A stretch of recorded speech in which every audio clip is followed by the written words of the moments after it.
27 ایون پرزیدنت جمهوری تاجیکستان پیشوای ملت محترم امامعلی رحمان در شهر خوروغ بنا و آزمایشگاه مؤسسه دولتی نگهداری راههای اتومبیلگرد ولایت مختار کوهستان بدخشان را افتتاح نمودند. انشاءات مذکور که با تجهیزات معاصر و انفراستراکچور تکنیکی مطابق با استانداردهای بین المللی بنیاد گردیده است، در موضع تیم شهر خوروغ جایگیر بوده. همچون مرکز مهم مهندسی و آزمایشی در سطح نگهداری، نظارت و رشد راههای منطقه خدمت خواهد کرد. آزمایشگاه در دایره لایحه بهتر نمودن راههای علاقه منطقوی در آسیای مرکزی برهم 4 بنیاد شده. مبلغ عمومی آن بیش از 5 میلیون سومانی را تشکیل می دهد. بنا از 3 آشیانه عبارت بوده، دارای انفراستراکچور معاصر و شرایط جوابگو به طلبات استاندارد بین المللی می باشد. در آشیانه یکم 11 حجره کاری بر هوا برای کارمندان، در آشیانه های دوم و سوم آشخانه و مهمانخانه های بر هوا برای مهمانان و کارگران ساخته شده است. امروز در روز وحدت ملی از طرف جناب عالی اساسگزار اصول وحدت ملی محترم امامعلی رحمان برای راهسازان ولایت مختار کوهستان بدخشان برای اداره خواجگی راههای اتومبیلگرد یک بینای 3 آشیانه زمانوی تحفه کرده شد.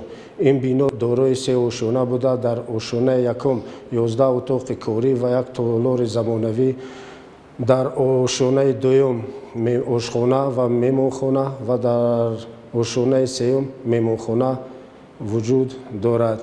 همین بنا بار اول در جمهوری گفته میتونیم و در ولایت با مرکز رقم کنندگی وزارت نقلیات پیوست بوده. از همین بنا ما میتوانیم همه تکنیکایی که در قلمرو ولایت دارای GPS هستند از همین بنا اداره کرده میشوند و تنظیم در آورده میشوند. در همین بنا با یک مانیتور ثبت کرده شده که وی در همون مانیتور خریطه الکترونی است که در همون خریطه الکترونی حالت را جاگیر شوی بیناهای یاری رسان، جاگیر شوی نقطه های فروش سوزشواری و دیگر موضوعات خطرناک دیده معین کرده می شود.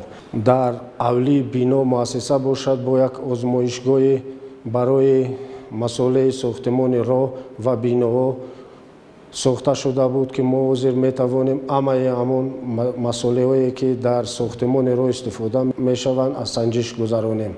با پیشوای ملت اطلاع داده شد که بنای مذکور اولین مؤسسه دارای چنین شرایط سطح بلند در جمهوری به حساب رفته با کارخانه واحد دولتی مرکز رقمی کنونی وزارت نقلیات جمهوری تاجیکستان پیوست کرده شده است.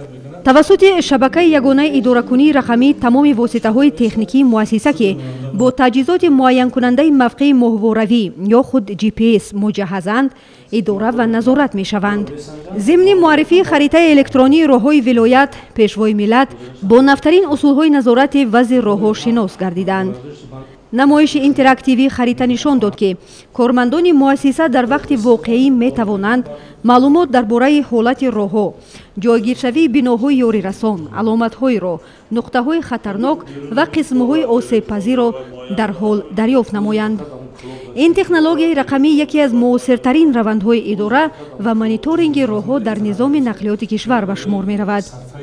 با استفاده سپاریدن بینای مؤسسه دولتی اداره خواجگی راه اتومبیلگرد امروز در تالار مجلسگاه مرکزی شدند که در ولایت ما میتونیم تمام رقم کنونی ساحه ولایت عملی نماییم. در همبستگی با کارخانه واحد دولتی مرکز رقم کنونی ساحه راه و نقلیات مؤسسه دولتی نگهداری اداره خواجگی تمام راههای اتومبیلگرد اهمیت بین المللی و جمهوری داشته را اینوентاریزاسیون گذرانده در خریطه الکترونی راهها جایگیر نمود. خریطه الکترونی راهها امکان میدهد که استفاده ثمرناک و درست مبلغ‌های بودجتی را تامین نماید.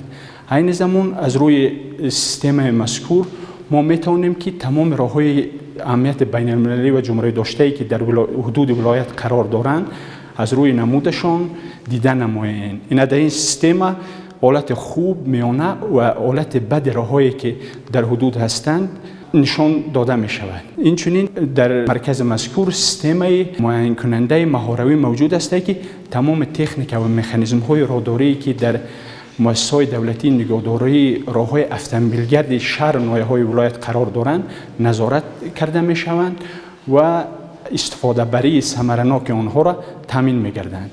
با استفاده از چنین شرایط و تجهیزات نو، مؤسسه دولتی نگهداری راه‌های اتومبیلگرد ولایت من بعد می‌تواند به طور ثمرناک در نگهداری راه‌ها، تامین بی‌خطری نقلیات و خدمت رسانی سری وقتی به رانندگان و مسافران سهم نظر است گذارد.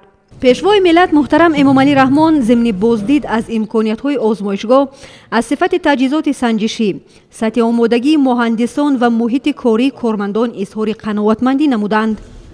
آزمایشگاه به طور دائمی خاک و جسم‌های کوهی و مسائل ساختمانی را پیش از استفاده در راه و پل‌ها می‌سنجد تا صفت راه‌های بلندکوه به طلبات بی‌خطری نقلیاتی جوابگو باشد.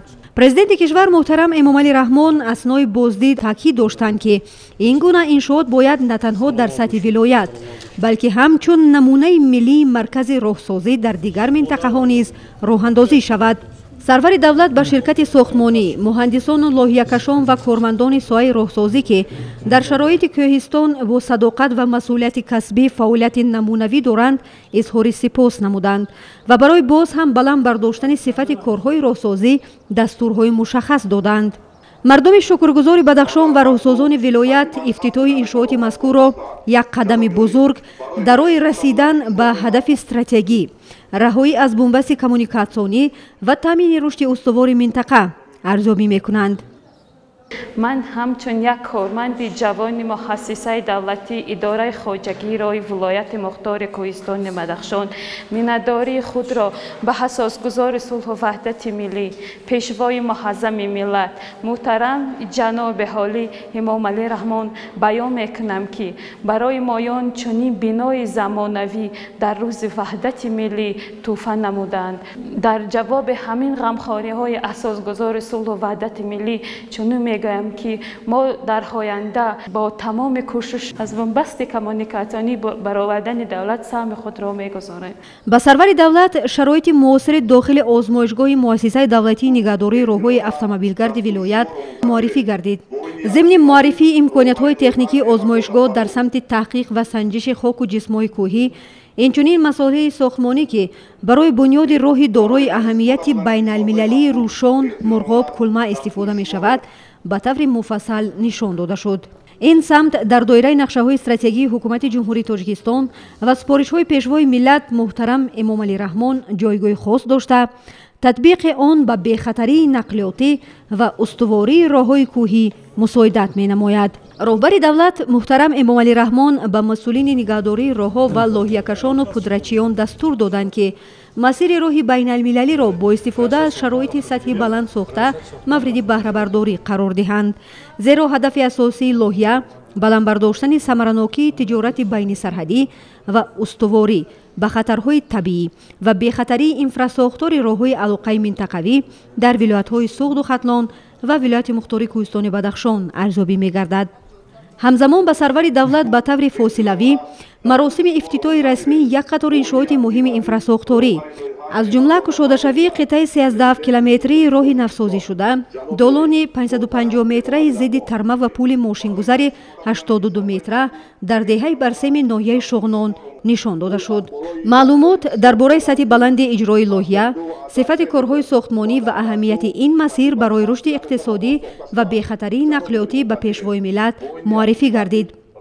قطعه نو راه با سپارش سرور دولت محترم امامعلی رحمان و در دایره نقشه‌های استراتژی حکومت جمهوری تاجیکستان در مسیر راه دوشنبه کیولاب درواز خاروغ مرغاب کلمه تاجیکستان را با جمهوری مردمی چین می‌پیوندند مطابق به طلبات زمان معاصر از نوسازی شده است.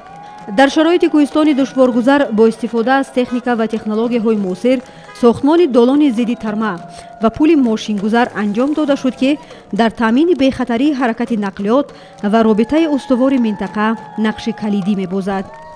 به گفته مسئولین، آزمایش مسائل ساختمانی و صفت راه توسط آزمایشگاه معاصر نگهداری راه‌های ماشینگرد ولایت پیشکی انجام داده شده است تا که این راه جوابگوی طلبات زمان باشد. مردم سربلند ناحیه شغنان اظهار سپاس و مینه‌داری و توجه خاصه و دستگیری همیشگی پیشوای ملت نموده تاکید داشتند که بنیاد چنین انشاءات مهم انفراساختاری برای زندگی بی‌خطر ساکنان، رشد ساحه سیاحی این منطقه، رونق سودا و رابطه‌های بین المللی شرایط مساعد فراهم می‌آورد. пешвои миллат муҳтарам эмомалӣ раҳмон барои бунёди босифати долони зидди тармавӣ, пули мошингузар ва таъмири пурраи роҳи деҳаи барсем низ ба роҳсозон баҳои баланд доданд. бояд гуфт ки лоиҳаи мазкур намунаи возеҳи сиёсати бунёдкоронаи ҳукумати ҷумҳурии тоҷикистон ва иқдоми пурарзиш дар сатҳи таҳкими шароити роҳҳо, пайвастшавии минтақаҳо ва рушди устувори иҷтимоиву иқтисодӣ арзёбӣ гардид.